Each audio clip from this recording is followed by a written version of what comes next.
Let me start this journey from 2004. I was sitting in my grade 1 classroom and then suddenly the windows shook. My teachers, they came running to the windows and saw in the distance some smoke. The principal came and told us that it was a bomb blast. Now, this was the first time I had experienced such a thing because I had never heard of terrorism before in my life.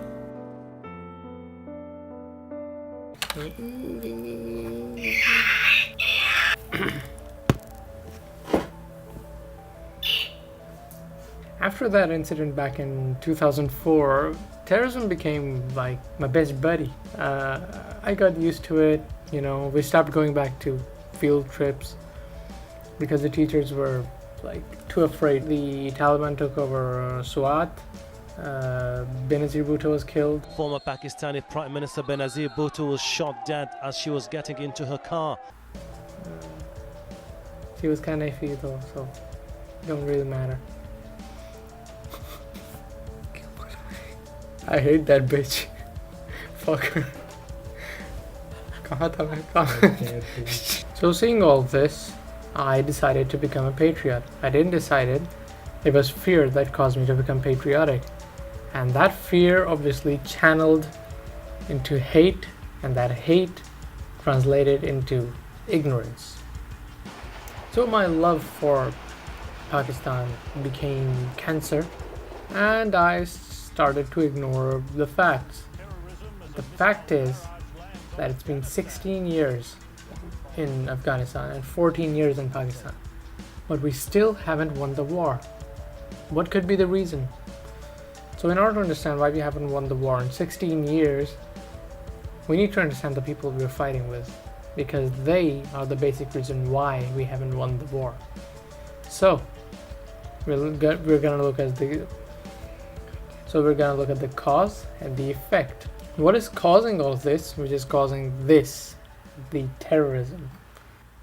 First off, before you ask the question of why haven't we won the war in 16 years, it's because of Pakistan and because of We know we're under attack! We're breaking the conditioning!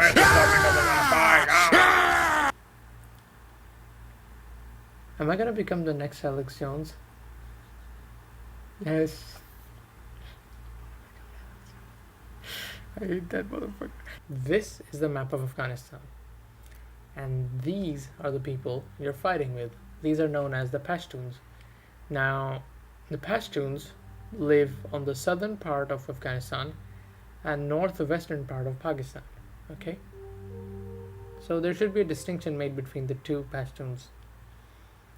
Those who live in Afghanistan and FATA, and those who live in the KPK province, they're significantly different because those who live in the KPK are considered to be civilized or urbanized, and those who live in FATA are considered tribal. Now the tribal Pashtuns have a tribal code of honor.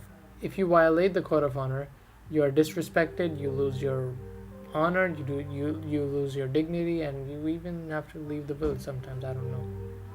And that code of honor is known as Nung. Now Nung is dependent upon four things. Number 1, land. Number 2, wealth. Number 3, women. Number 4, vengeance. पठानों के बारे में लोग कहते हैं कि 100 साल बाद किसी ने बदला लिया तो कहते हैं कि आपने जल्दी की है 100 साल बाद आपने 200 साल बाद ले. There was a survey conducted some years ago which concluded that the percentage of people who were killed is 50 to 100%.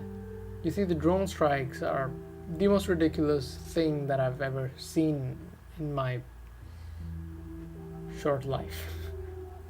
You kill people based upon suspicion or intelligence. Like, who's going to decide who was guilty and who was not?